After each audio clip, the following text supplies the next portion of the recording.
দুনিয়াতে দুটা পাপ আছে, মানুষ না করে এই পাপই আশ্চর্য পাপ। তার একটা হচ্ছে কেউ যদি কাউকে বলে উকা মেরোকা আসো জুয়া খেলি, জুয়া আসো জুয়া খেলি, খেলেইনি খালি বলেছে আসো খেলি, তাহলে 10 জন ফকিরকে 1.25 কেজি করে চাউল দিতে হবে কাফারা। বললো কেন? বলাই অপরাধ, আশ্চর্য পাপ। কেউ যদি কাউকে বলে আসো জুয়া খেলি, খেলেইনি খালি বলেছে আসো খেলি, তাহলে 10 জন ফকিরকে 1.25 কেজি করে 12.5 কেজি চাউল জরিমানা দিতে হবে। আরেকটা দুনিয়াতে পাপ আছে, পাপ করেইনি। রাসূল সাল্লাল্লাহু আলাইহি ওয়াসাল্লাম বলছেন, কোনো নারী যদি সাজগোজ করে পুরুষের পাশ দিয়ে হাঁটে, ও ব্যভিচারিণী, ও ব্যভিচারিণী, ও ব্যভিচারিণী। রাসূল সাল্লাল্লাহু আলাইহি ওয়াসাল্লাম কথাটা একবার 2 বার বলেছেন, কথাটা একবার 3 বার বলেছেন, অথচ মেয়েটা জেনা করেইনি।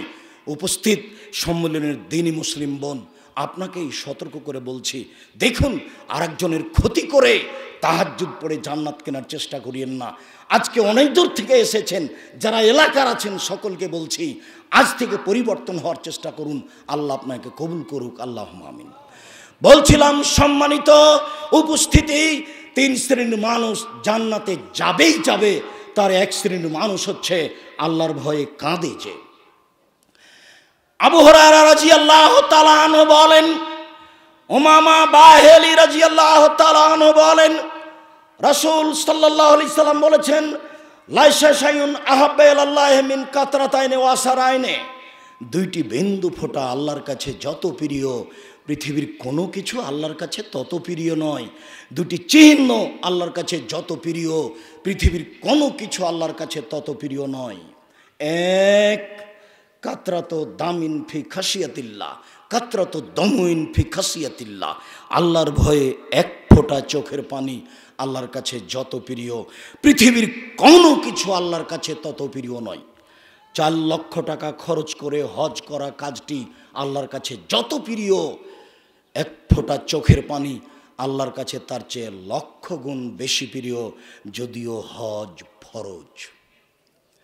রমজান মাসে সিয়াম পালন করা কাজটি আল্লাহর কাছে যত প্রিয়, 1 ফোঁটা চোখের পানি আল্লাহর কাছে তার চেয়ে অনেক অনেক অনেক বেশি প্রিয়। কোটি টাকা দান করা কাজটি আল্লাহর কাছে যত প্রিয়, 1 ফোঁটা চোখের পানি আল্লাহর ভয়ে তার কাছে অনেক অনেক অনেক বেশি প্রিয়। ওয়াকাতরাতু দামিন তুহরাকু ফি সাবিলিল্লাহ, ওই 1 ফোঁটা রক্ত যেটা আল্লাহর রাস্তায় বৈধভাবে প্রবাহিত করা হয়, সেই ফোঁটা আল্লাহর কাছে যত প্রিয়, পৃথিবীর কোনো কিছু আল্লাহর কাছে তত প্রিয় নয়। ওয়ামাল আসারানে 2টি চিহ্ন দাগ, আসারুন ফি ফারি আসারাতুন ফি সাবিলিল্লাহ। দাগ আল্লাহর পথে নেমে গিয়ে কেটে যাওয়া ফেটে যাওয়া দাগ, আল্লাহর পথে নেমে গিয়ে কেটে যাওয়া ফেটে যাওয়া দাগ। এই দাগ আল্লাহর কাছে যত প্রিয়, পৃথিবীর কোনো কিছু আল্লাহর কাছে তত প্রিয় নয়। ওয়াসারুন ফারিজাতুন মিন ফারাইজিল্লাহ, ইবাদত করতে করতে বসে বসে তাসবিহ তাহলিল জিকির আজকার করতে করতে সিজদায় থেকে গিয়ে কপালের দাগ, এই পায়ের টাকনোর দাগ, এই সব দাগ আল্লাহর কাছে যত প্রিয়, পৃথিবীর কোনো কিছু আল্লাহর কাছে তত প্রিয় নয়। সবচেয়ে বেশি প্রিয় 4টা কাজ, 1 নম্বরে যেটা আছে সেটা সবচেয়ে সহজ, সেটা হলো 1 ফোঁটা চোখের পানি। আবু হুরায়রা রাদিয়াল্লাহু তাআলা আনহু বলেন, রাসূল সাল্লাল্লাহু আলাইহি সাল্লাম বলেছেন, সাবাতুন ইযিল্লুহুমুল্লাহু তাআলা ফি জিল্লিহি ইয়াওমা লা জিল্লা ইল্লা জিল্লুহু। বিচারের মাঠে 7 শ্রেণীর মানুষ বিশেষ ছায়াতলে থাকবে। যেদিন সূর্য মানুষের মাথার উপরে 1 মাইল উপরে থাকবে। অর্ধহাত কথাটি মিথ্যে, 1 মাইল কথাটি সত্য, বুখারী মুসলিমের হাদিস। যেদিন সূর্যকে আবার টেনে নিয়ে আসা হবে, বিচারের মাঠে মানুষের মাথার 1 মাইল উপরে থাকবে। ওই সময়তে মানুষ থাকবে ঘামের মধ্যে। কারো ঘাম হবে টাকনো পর্যন্ত, কারো ঘাম হবে হাঁটু পর্যন্ত, কারো ঘাম হবে কোমর পর্যন্ত, কারো ঘাম হবে নাক পর্যন্ত, কেউ ঘামে সাঁতার দিতে থাকবে। ওই সময়ে 7 শ্রেণীর মানুষ বিশেষ ছায়াতলে থাকবে। তার 1 শ্রেণীর মানুষ ইমামুন আদেল, ন্যায়পরায়ণ নেতা, ন্যায়পরায়ণ দায়িত্বশীল, যেই দায়িত্ব পালন করে ন্যায় নিষ্ঠার সাথে। এই 1 নম্বরে রয়েছে। ন্যায়পরায়ণ নেতৃত্ব যে কত গুরুত্বপূর্ণ বিষয়, তা আপনাকে আমি কি দিয়ে বুঝাই। আবু জার গেফারি বলছেন, আল্লাহ নবী আমাকে একটু এলাকার নেতা করে দেন তো। তখন আল্লাহ রসুল বলছেন, আরে আবু জার গেফারি তুমি করেছো কি? আরে তুমি দুর্বল মানুষ, আর নেতৃত্ব হচ্ছে শক্তিশালী কঠিন মানুষ, এটা করবে উমার, তুমি কেন? রাসূল সাল্লাল্লাহু আলাইহি ওয়াসাল্লাম বলছেন, যাকে দুইজনের দায়িত্বশীল করা হয়েছে তাকে ছুরিবিহীন জবে করে দেওয়া হয়েছে। মানে দুইজনের দায়িত্ব পালন করলেই ছুরিবিহীন জবে করা হয়, এটা কি কথা? দায়িত্ব খুব কঠিন জিনিস। হকভাবে চালাতে গেলে দুনিয়া টিকে না, আর নাহকভাবে চালাতে গেলে পরকাল টিকে না, কোনোটাই সহজ নয়। যার কারণে আল্লাহ রাসূল বলছেন, যাকে দুইজনের দায়িত্বশীল করে দেওয়া হলো তাকে ছুরিবিহীন জবে করে দেওয়া হলো। দায়িত্ব বড় জটিল, যার কারণে রাসূল সাল্লাল্লাহু আলাইহি ওয়াসাল্লাম বলছেন, ন্যায়পরায়ণ দায়িত্বশীল যে, সেই থাকবে বিশেষ ছায়াতলে। 2, শাবুন নাশা ফি ইবাদাতিল্লাহ, ওই মানুষ যারা বাল্য জীবন থেকে ইবাদতে অভ্যাসী। 3, কালবুহু মুআল্লাকুন বিল মসজিদ, যার অন্তর মসজিদের সাথে ঝোলা থাকে, জোহরের সালাত আদায় করে এসেছে, আবার কখন মসজিদে যাবে এ নিয়ে ব্যস্ত হয়ে গেছে। 4, রাজুলান তাহাব্বা ফিল্লাহি ইজতামা আলাইহি তাফাররাকা আলাইহি, দুইজন বন্ধু হিসাবে চলে, আবার আল্লাহর কারণে একত্রিত হয়েছে, আল্লাহর কারণেই সে একত্রিত বন্ধুত্ব কেটে দিয়েছে। দোস্ত, তুমি কিন্তু কোনো মেয়ের সাথে কথা বলো, দেখো তুমি যদি কথা বলা বন্ধ না করো তাহলে আমি তোমার সাথে চলবো না। কয়েকদিন বলল, তারপরে দেখে সে নিজের গতিতে চলছেই, তখন তার সাথে সম্পর্ক ছিন্ন করে দিল। এমন মানুষ থাকবে বিচারের মাঠে বিশেষ ছায়াতলে। 5, জাকার আল্লাহ খালিয়ান ফাবাচা তাইনাহু, নির্জনে আল্লাহকে ডাকলো, তখন 2 চোখের পানি ঝরঝর করে ঝরতে লাগলো, এই থাকবে বিশেষ ছায়াতলে। এইটা হচ্ছে আমাদের আলোচনার সাথে সম্পৃক্ত বাক্য। নির্জনে কোনোদিন আল্লাহকে ডেকেছেন? আজ থেকে বলছি, উপস্থিত এই সম্মেলনের দিনী মুসলিম বোন ভাই সকলকে অনুরোধ জানিয়ে বলছি, আজ থেকে একটা সময় বের করবেন, প্রতিদিন হোক, 8 দিন পরে হোক, 7 দিন পরে হোক, যখন সম্ভব ঘরের দরজা বন্ধ করে দিয়ে, কেউ ঘরে ঢুকতে পাবে না।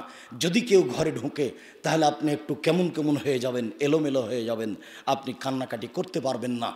নির্জনে আপনি আল্লাহকে ডাকবেন, আপনার পাপের কথা বলবেন, তখন ঝরঝর করে চোখের পানি ঝরবে, আপনার মতো মানুষ থাকবে বিচারের মাঠে বিশেষ ছায়াতলে।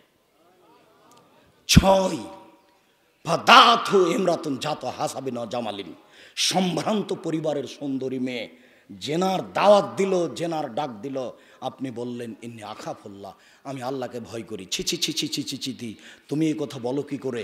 আপনি যদি এইভাবে তার সাথে কথা বলা বন্ধ করেন তাহলে বিচারের মাঠে আপনি থাকবেন বিশেষ ছায়াতলে। আর আপনি আপনার চরিত্রের খবর জানেন, কোন মেয়ে যদি হেসে কথা বলে তাহলে আপনি তার নাম্বার ধরে রাখেন। এই নোংরা চরিত্র আজ থেকে বর্জন করেন।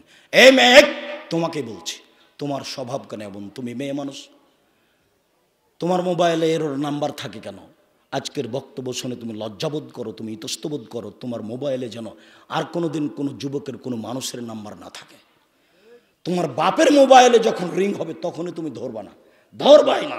যদি কোনো এক পর্যায়ে ধরাই লাগে তাহলে অন করে দিয়ে তুমি বলবা, জি আসসালামু আলাইকুম, কে বলছিলেন? আমার আব্বা এখন বাড়িতে নেই, পরে কথা বলবেন। তাহলে সে আর নাম্বারটা ধরে রাখবে না। আর তুমি যদি বলো, ভাই কি বলছিলেন, তাহলে তোমার নাম্বার ধরে রাখবে, আবার কথা বলবে। মহিলার কণ্ঠ হচ্ছে পর্দা, এ কথা আল্লাহ তাআলা বলেন।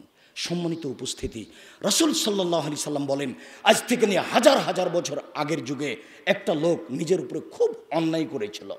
ফাহাজারাহু মত, তার মরণ উপস্থিত হলো। আউসা বানিয়ে, তখন সে তার ছেলেদেরকে উপদেশ দিল। উপদেশে বলল, শোনো, এ যা মাতা আবুকুম, যখন তোমাদের পিতা মারা যাবে, ফাহাররিকুহ, তোমরা তাকে আগুন দিয়ে জ্বালিয়ে দিও।